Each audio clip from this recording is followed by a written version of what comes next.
Campside Media.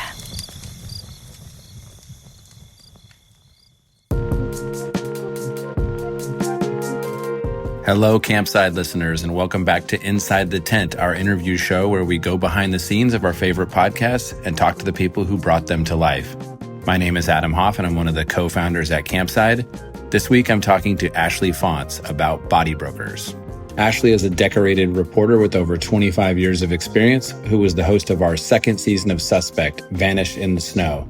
Body Brokers tells the story of Megan Hess and her mother Shirley as the duo betrayed the trust of a Colorado town when they turned their funeral home into something of an empire for brokering body parts all over the country. The podcast covers all that and more and became a story that doubles as both a page-turning expose and careful meditation on truly universal questions. If you want more exclusive content or behind-the-scenes anecdotes from our shows, make sure to go to joincampside.com to become a free member of the Campside community. That's joincampside.com. Now here's my interview with Ashley. Ashley, so excited to be able to talk to you today about the show that feels like it was just yesterday and also 10 years ago at the same time. I think that's how time is these days. But I know this one was unusual as well, Body Brokers, because of the way it started, right? We were given this, I don't know if you'd call it a tip. It wasn't really a tip because it was a well-known story, but it was like a producer reached out and was like, this could be a great podcast. And we hear this a lot, and usually there's some reason why it wouldn't be. But in this case, I agreed and thought, oh, wow, a deep dive in this could be amazing. And my first call was to you. And I didn't even know there was any way you'd have a personal connection to the material. I just, this is going to sound insane, but you had just done a show in Colorado. And the great strategic brain that I possess apparently was like, that's more than enough. So I just reached out to you because I knew you could potentially be in the market for a show at that time, and you jumped on it. But what was it like from your perspective to take something that was the kernel of an idea that came from like the TV producer side of the business and then have to dive into it? When you sent me that story about Megan Hess and Shirley Catch, these two funeral home operators in Colorado who had been giving people bogus cremains and dismembering bodies, we'll get into all that. But I was about 3 months into recovering from open heart surgery, and I was feeling good by that point. I'd gone back to as normal as you can get back to, running and feeling good and just being glad I was alive. But I was still definitely thinking about issues around death because there was a fairly decent chance that I wouldn't make it through that surgery. I had a rare congenital heart defect that I had just found out about that needed to be repaired to save my life. So when you sent that to me, I thought, oh, selfishly, this is a pretty good opportunity for me to examine these questions that I'm scared to answer about memory and death and what our bodies mean. I honestly couldn't believe it when you told me that. I mean, I didn't know, obviously. And I remember thinking that the show would instantly change as a result, right? There was always this interesting balance of tone because on the one hand, you have this deep examination of like, what do we owe people once they've passed? How do we treat the dead? Like, what is the grieving process? That's all inherent in this. But also there was this more, I don't know, macabre, new fear unlocked, like, oh, look how ghoulish this is, haunted house kind of thing. And it could have lived in either space, and you kind of had to marry the two. Was that something that you were immediately cognizant of, or was that more of a writing challenge? When did you with what the tone of the whole thing would be? The premise of what happened was that these two funeral home operators had lured people in through the front door with the promise of discount cremations. And what they were actually doing for a decade to hundreds of families in this tiny, relatively poor town was keeping a sort of bucket or large tub of a variety of cremains and scooping those and handing those out. And in the back, they were dismembering bodies and selling the bodies. It's called body brokering. It's legal in the US, but it's unregulated. And they were selling the body parts to a variety of companies that purported to use these body parts for medical science. I knew that we would have to marry the, not to sound crass, but the entertainment value of that story, the shock value of that story with you trust funeral homes and what, holy S, this is something that can happen to you, with the real trauma and damage done to these families when they discovered what happened. So I immediately knew that was going to be a very exciting challenge to marry writing wise. And we had a really amazing chance to teach an audience about a world that most of us have really never heard of. I didn't know anything about body brokering when I took this on. Certainly, I didn't. Where did you start? For those of us, most people listening, and that would include me, are not reporters and journalists, and we don't know even where to begin with something like this. And in a project where you're just being given the concept and the national headline, like where do you dive in and who do you try to talk to first? And are you looking at it from the perspective of who were the victims of this, or are you trying to get at the people who perpetuated it? Is it law enforcement? Like, where do you start, or do you try to hit it all at once? Like, walk people through that process. It's different for every story, but in this case, the story that you had sent me showed me that Megan and her mother, Shirley, who owned this funeral home, had just been convicted. So I knew that I had a giant court case with thousands and thousands of pages to go through. And I also knew that it had been reported on. So the first thing I did was pull down every single story that had ever been reported on it. And then I went to our federal court system database and I pulled down the full court case. So what I wanted to do was read everything that had already been out there. And then I wanted to start contacting victims because I wanted to see who would be our possible characters that we would talk to. And I also wanted to start developing relationships and earn trust of these people. And I had to keep in mind, having been a reporter for close to 25 years, and most of my stories have to do with trauma or violence, these families have been betrayed in a way that I had never encountered before. And I knew that in order for them to trust a journalist, I had to put in the hours and hours of time reaching out to them. So getting their names, pulling their backgrounds, pulling their cell phone numbers. And I just started contacting them, working 10-hour days and seeing which stories could actually carry us through a show. That's fascinating. And eventually, you had a federal agent, right? Agent Johnson. He became a critical figure in the story. It feels unusual that you'd get someone in his role to talk. Was that a hard thing to accomplish? How did you get that particular individual to participate? I've interviewed some FBI agents in my career, and generally, they are very much by the book, not particularly animated in their interviews. The interviews sometimes are dull. That was not the case for Agent Johnson. So I knew through my reporting and all the interviews I had done that Agent Johnson was somebody who was in charge of a national dragnet of cases. So Megan and Shirley were not the first body brokers to be arrested. They are just the latest in many decades of criminals who have pulled off this scam where they have said they're giving cremains, but they're actually dismembering and selling bodies without consent of the dead or their families.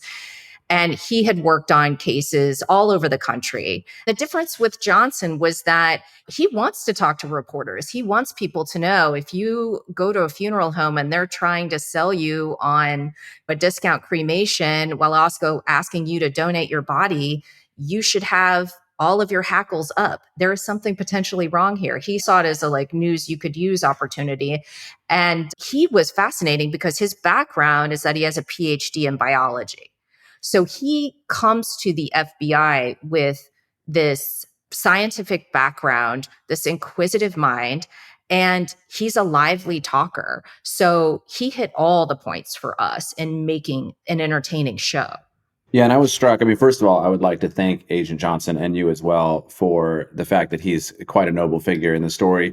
You know, we had a couple shows that weren't as FBI friendly before and after this, so this got some tails off of us and some taps off our phones. No, I'm joking, of course, but it was interesting to see like a really admirable FBI agent in this story who was very dogged. It also came across to me that he was, I don't know, not like a lone wolf or anything, but that he was like really carrying this case on his own and sort of working uphill. It didn't have the hallmarks of a big federal investigation that was top down and had all these people working on it. Was this something he had to keep alive? Did he have to work to even be able to investigate it, or how does that all work? No, I don't think so. And I do want to take a pause and salute, investigative reporter Brian Grow, who worked for Reuters way before I started reporting this. Brian Grow and his team at Reuters knew Detective Johnson and were working on a large investigation on body brokering worldwide. And so in the course of doing that, Brian Grow approached Agent Johnson, told him through his questions that he suspected Megan Hess had a criminal operation. And then that led to Agent Johnson looking into things. But Johnson was not the only FBI agent doing this investigation. There were a lot of agents who were involved in this case. And so they should get credit. It's Johnson who speaks for them all, but I wouldn't want to give the impression that it's, Lone Wolf Johnson pushing this. But I think Johnson also is somebody who is willing to talk about the emotional impact of these cases, the trauma of, he worked on a case in Detroit, going into a warehouse in Detroit and seeing body parts strewn around, human heads, what this has done to him and his colleagues over time. We can't just think of FBI agents as suits, they're real people. And that was another appeal that I tried to make to the FBI at large, that we could represent that in a very human way. Yeah, it's interesting you point that out. It's almost like that human side of it, that emotion that he was able to convey. And I think that you were able to sort of, as a listener, understand about him, gave it that cinematic, novelistic character who is keeping up the fight and everything. There was one part of this that I was always interested in. And I know you get into it in the show a little bit, but we've had a couple of different podcasts over the years that are set in, I guess, what you call a small town dynamic inside of a community. And then the story has like a fracturing effect, right? And on the one hand, you've got these pillars of the community. I always think of a funeral home as like maybe they would sponsor the local Little League team and throw the picnic and things like that. And obviously there is a bigger and more meaningful role they play, which is that eventually that's where you would go if a loved one has passed or whatever. So there's this really sizable and important community role that they play that's betrayed. And then there's also the national news headlines, I don't know, mocking of the town that would happen because it just happened to take place there. Do you feel like the people in the town were divided on this? Did some of them feel defensive? Did some of them feel super betrayed? Were some like, no, they couldn't have done it? How did this all shake out for the people who just were caught up in it? Not like the victims per se, but just other people who lived in the town. So just to set up, I mean, Megan Hess and her mother, Shirley, ran this funeral home, but it was not just a funeral home. It was a place of refuge. It was the funeral home that you went to when you wanted a hug, beyond a hug, when you wanted highly detailed, thoughtful funerals. Megan Hess fashioned herself definitely as a local hero, would financially support endeavors in town, cleaned up another cemetery that needed it, did a fundraiser for local police, everything that she could do to present a face of a compassionate and selfless person, she did so. Of course, the truth of Megan Hess and Shirley is that they were sadists, because I don't know any other way to explain somebody who would look at someone grieving for their child or their husband, hug them, tell them it's going to be okay, and then dismember that person's body and sell it like it's just some other product. That was one aspect for me that was very difficult to wrestle with. I mean, I've been in the company of people who killed people, I've done projects on rapists, but that kind of sadism was new to me. To answer your question about the community, when the funeral home was raided by the FBI in 2018, there were still some people in the community, because she had so entrenched herself as a hero, who were inclined to defend her, to say this isn't real. But the more information that came out in the national news, the local paper was a complete failure in really covering this, the tide turned pretty quickly. And the town absolutely became this mob of, we're going to get you, Megan Hess. But it took a long time for the FBI, a long time meaning a couple years, to really build their case. So Megan Hess was out and about in Target, grocery stores, running into families. Yeah, I can't even really honestly imagine that. In terms of the Megan and Shirley of it all, their pictures are in the newspaper. They're these really cinematic looking characters, and they're sort of larger than life in that sense. And the podcast maintains that throughout. You really get a sense of them, and it never really strays too far from that. However, obviously you couldn't get them to participate in it. Did you know that from the very beginning? Was that like I thought I might be able to get them? Was there no way because they'd just been convicted? Walk people through what it's like when you have a central figure and whether they can or can't participate or talk or speak on their own behalf. And then what you do when you don't have those people and those voices.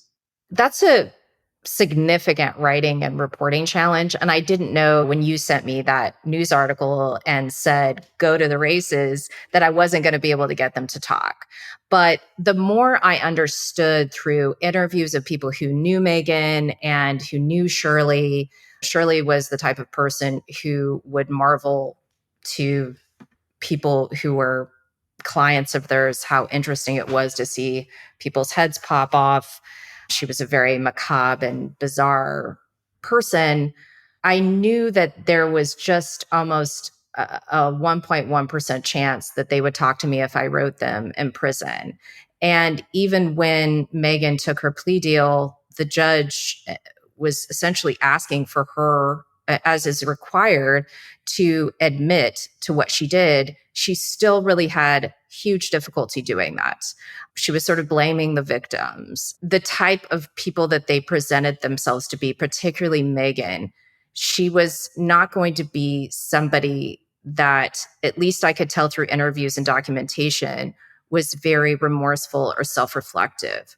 And I feel like you need an element of that for people to come to the table and speak to a journalist. Yeah. And to be clear, for me, like, I never felt like I quote unquote missed them being in the podcast, right? That the story came to life and their acts were so clear that I never was like, oh, if only we'd been able to get access to them. I know some people, they're obsessed with that and they're fixated on it. And that's sort of the make or break for any podcast for them is, did you get the access to this person or that person? But I thought in the storytelling, like, it didn't ultimately matter, I guess you could say. And so it was interesting to hear like how that could be a huge obstacle that later feels less so. You mentioned that she wanted to see heads popping off, things like that. I just remember there were so many like just outrageous details in this. What do you think was the single craziest detail from the story? If you could pick one, or like a Mount Rushmore of bizarre details. Well, okay, I'll say this because it's on my mind now. I'm planning a trip for my 5-year-old to Disney World. And there's a story in the podcast that's also supported in the court documentation. Megan had a daughter. And I just want to say, if I could just slightly digress, that Megan had a daughter who she showed nothing but love for in terms of the way people saw her treat her daughter and all the material things that Megan seemed very dedicated to providing for her daughter. Clearly, she's providing us material things off the literal backs of the dead. But I never want to paint somebody as black and white. I want to know as much as I can about how complex they are. And that was interesting to me that, like, by all accounts, Megan seemed to be a good mother. But anyway, there's a story about Megan and Shirley telling people that they paid for a very luxurious, elaborate, all the bells and whistles trip to Disney World. And if anybody's been to Disney, they know the thousands of dollars it takes to go to Disney, to make sure that their daughter had like the princess boutique experience with the makeover and the dress and all the things that you can get. And they paid for that trip by pulling the gold out of the mouths of the dead and pawning that gold. And there's something, let's just say it, Adam, that's very Nazi like. That to me was just so chilling. And it's one of the details I'll never forget. That is rather horrifying. Something you mentioned earlier, we've been in meetings where I've heard you say this, and then I see people's jaws drop and they look confused, which is that this idea of body brokering isn't technically illegal.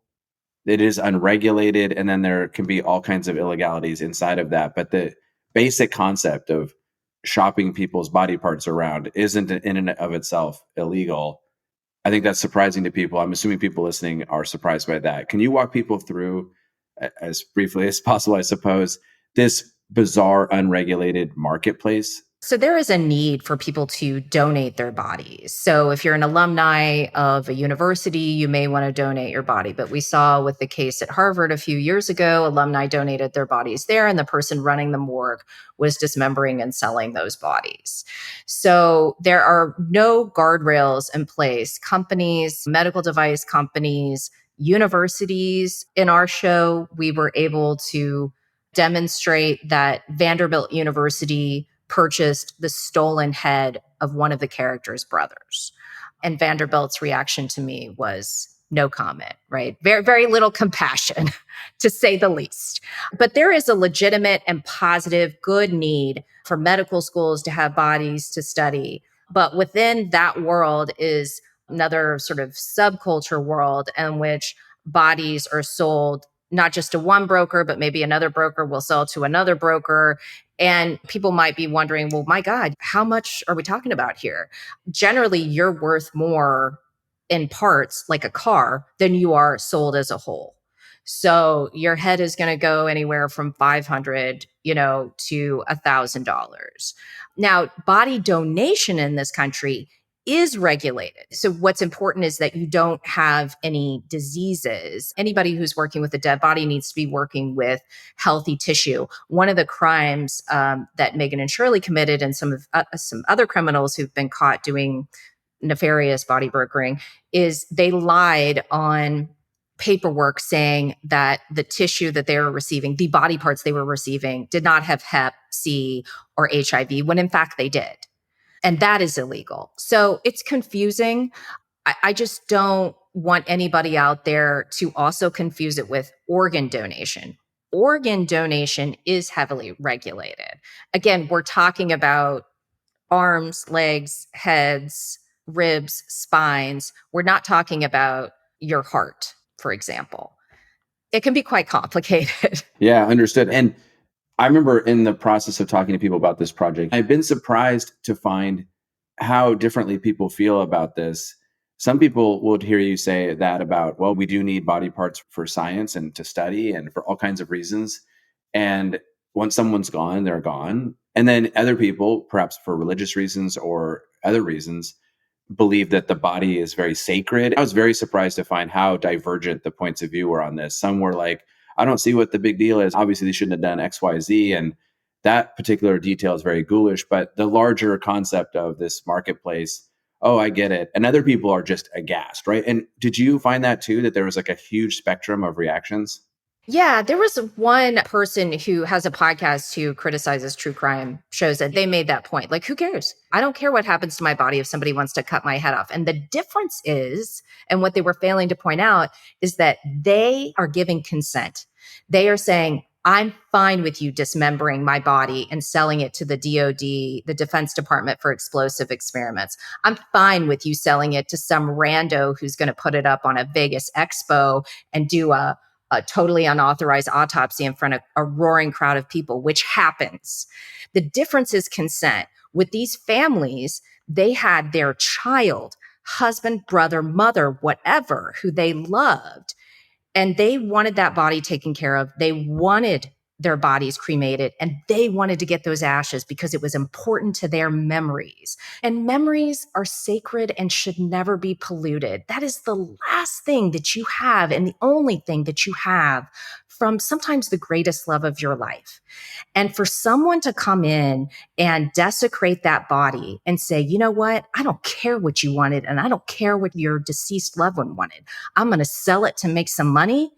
That is wrong.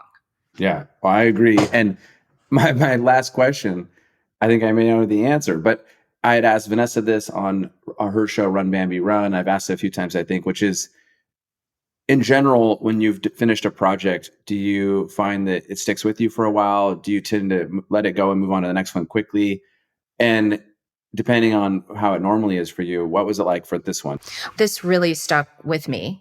I stay in touch with some of the family members. Their pain runs so deep, and I was profoundly affected by my time with them. It's made me think a lot about what I want for my own body and how I use my time now. I do have trouble just thinking of these as stories.